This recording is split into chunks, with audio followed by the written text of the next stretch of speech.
제가 차트 공부할 때 진짜 돌아버릴 것 같았던 게 딱 두 가지 있었는데 그중 첫 번째가 타임프레임을 도대체 몇 분봉으로 봐야 되는지 모르겠다는 거, 그리고 또 하나는 추세선 없이 차트 분석을 하는 게 가능한가? 라는 의문점이었습니다.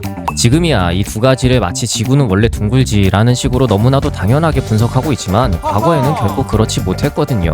혹시 지금도 과거의 저처럼 고구마 100개는 먹은 것 마냥 답답해하고 계시는 분들이 계시다면 오늘 영상 끝까지 한번 따라와 보시죠. 영상 끝날 때쯤이면 분명 혼자서도 차트 구조를 하나하나 씹어먹고 있는 어마무시한 본인을 발견하게 될 겁니다. 자, 그럼 본론 시작하기 전에 이벤트 소식 하나만 투척하고 시작할게요. 이번에 TPT 리뉴얼 기념으로 300만원 이상의 가치가 있는 시스템 트레이딩 강의를 한 달 딱 5만원으로 완강할 수 있는 미친 혜택이 준비되어 있습니다. 고정 댓글 카카오 채널 링크로 문의 주시면 감사하겠습니다. 자, 그럼 이제부터 진짜 본론 시작해보죠.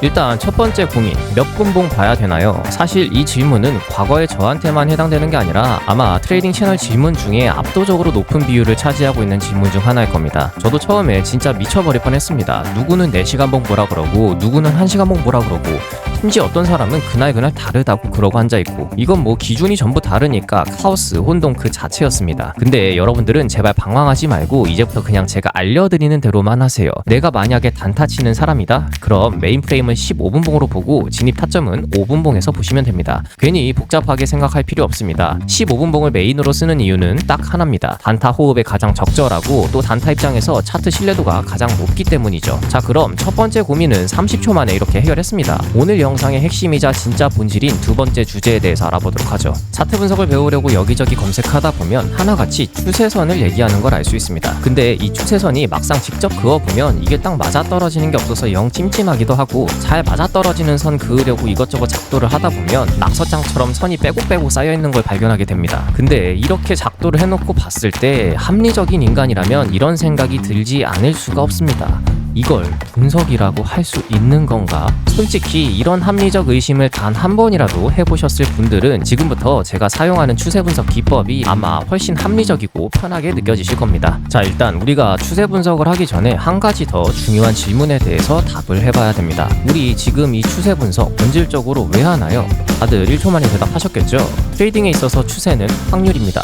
상승 추세일 때 숏 포지션을 잡으면 확률적으로 낮은 게임에 베팅을 하게 되는 거죠. 반대로 상승 추세일 때 롱 포지션을 잡으면 확률적으로 더 높은 게임에 베팅할 수 있게 되는 겁니다. 결국 추세장에서 베팅할 때 더 높은 확률의 포지션을 골라내려고 이 작업을 하는 거거든요. 이 추세 분석을 하기 위해서는 우선 추세 구조에 대해서 정확히 이해하고 있어야 됩니다. 추세는 임밸런스와 밸런스가 계속해서 반복되는 형태의 구조를 갖고 있죠. 이 상승 추세가 큰 방향에서 보면 한쪽 방향으로만 올라가는 것 같지만 추세를 구조화해서 자세히 살펴보면 전혀 그렇지 않습니다. 올라가는 시점이 있으면 이렇게 내려가는 시점도 계속해서 반복적으로 나타나죠. 우리는 이 형태를 보면서 추세의 구조를 밸런스와 임밸런스로 구분해서 생각해 볼 수 있습니다. 어렵게 생각하지 말고 주추세와 같은 방향으로 움직이는 흐름을 임밸런스로 생각하고 주추세랑 반대되는 방향으로 움직이거나 옆으로 횡보하는 구간을 밸런스 구간이라고 이해해 주시면 됩니다. 솔직히 추세 구조는 이 정도만 파악할 줄 아시면 돼요. 근데 진짜 실전에서 중요한 건 이 추세 전환 기준점,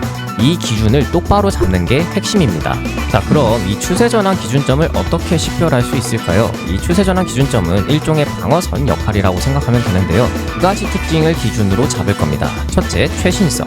이 추세라는 건 성질이 있습니다. 어떤 성질을 갖고 있냐? 한번 추세가 생기면 기존의 추세보다 더 큰 에너지, 즉 거래량이 그만큼 발생하지 않는 이상 어지간하면 그 추세가 한쪽 방향으로 이어지는 경향이 있는 거죠. 예를 들어 이런 식으로 이전에 만들어진 밸런스 구간을 훼손하지 않으면서 한쪽 방향으로 이어지려고 하는 성질을 갖고 있는 게 이 추세가 갖고 있는 성질이라는 겁니다. 따라서 보통의 경우라면 이 흐름대로 가장 최근에 만들어진 밸런스 구간이 추세 전환 기준점으로서의 역할을 하는 경우가 일반적입니다. 하지만 여기서 더 중요한 부분이 있습니다. 바로 두 번째 특징인 거래량 요소입니다.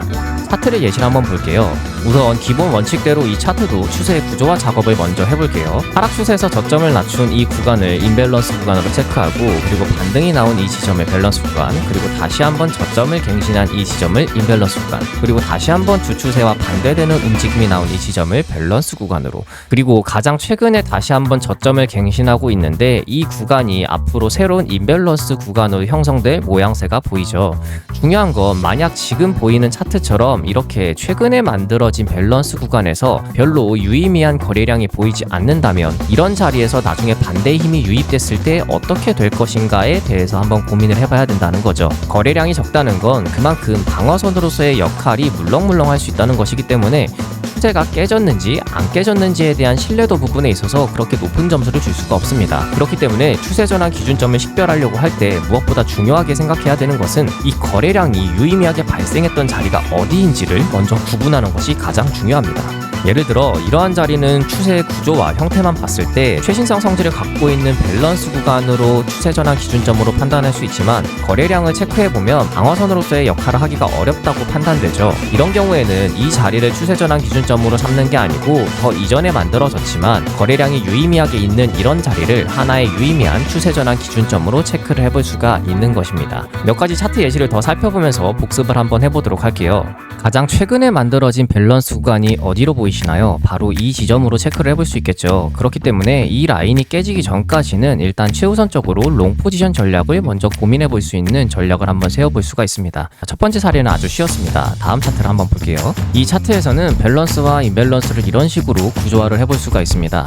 최근에 저점을 만들어줬기 때문에 지금 식별되는 밸런스 구간은 이렇게 두 가지로 볼 수 있는데요. 자, 그럼 여기서 앞전에 배웠던 대로 한번 생각을 해봐야 됩니다. 추세전환 기준점은 최신성을 기본으로 하는데 그 방어선이 약하다고 판단이 된다면 거래량이 유의미하게 나온 이전 밸런스 구간을 추세전환 기준점으로 세울 수 있다라고 배웠었죠. 지금의 차트 구조가 딱 그렇습니다. 가장 최근에 만들어진 구간에서 옆으로 일정하게 횡보하고 있는 모습을 보여주는데 거래량이 이전에 비해서 완전히 죽어있는 자리로 보여집니다. 자, 그럼 이런 구간에서 섣불리 위아래 박스권을 만들고 이 자리가 뚫리면 방향성이 생긴다고 그런 식으로 기준을 가져갈 수 있을까요? 거래량이 충분하지 않기 때문에 그런 판단은 신뢰도 측면에서 좋지 못할 수 있습니다. 그렇기 때문에 앞전에 대량 거래량이 발생한 이후에 생긴 이 밸런스 구간의 고점이 상방 돌파되기 전까지는 여전히 숏 포지션이 유리하겠구나라는 하나의 기준점을 갖고 어떤 포지션을 우선으로 가져가야 하는지 매매 전략을 구상해 볼 수 있습니다.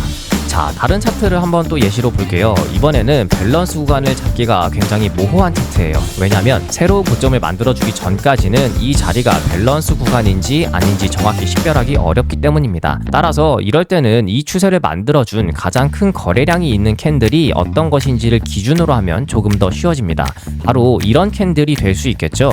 이 캔들의 시가를 침범하기 전까지는 가급적 롱 포지션 전략을 최우선 전략으로 바라보면서 시장에 대응한다면 훨씬 좋은 기준점을 잡고 매매 전략을 짤 수 있을 겁니다. 따라서 내가 지금 당장 체크를 하려고 하는 밸런스 구간이 보이지 않을 때는 이런 식으로 거래량이 터진 캔들을 기점으로 추세전환 기준점을 한번 잡아볼 수 있는 좋은 기준점을 잡아볼 수도 있습니다. 사실 지금 우리가 방금 했던 이 추세의 구조화 작업 그리고 추세전환 기준점을 제대로 체킹만 해줘도 차트를 해석하는 게 굉장히 심플하고 간단해집니다. 기준이 있기 때문에 그 기준을 갖고 현재 가격대 위치에서 지금 확률과 손익 측면에서 어떤 이점을 갖고 있는지 그것만 판단하면 되는 거니까요. 모든 차트 분석은 첫 번째로 이 과정이 되어줘야만 합니다. 진입 타이밍을 어떻게 하는지는 일단 이 첫 번째 과정이 완벽하게 확인이 되었을 때 그 다음 단계에서 처리를 할 수가 있어요. 오늘은 차트 분석의 시작이면서 거의 전부라고 볼 수 있는 추세 분석에 대해서 알아봤는데 다양한 차트 사례를 기반으로 구독자님들께서 조금 더 도움이 되셨으면 좋겠습니다. 이상 오늘 영상은 이만 마무리하도록 하고 구독, 좋아요 눌러주시면 감사하겠습니다. 감사합니다. 한선이었습니다.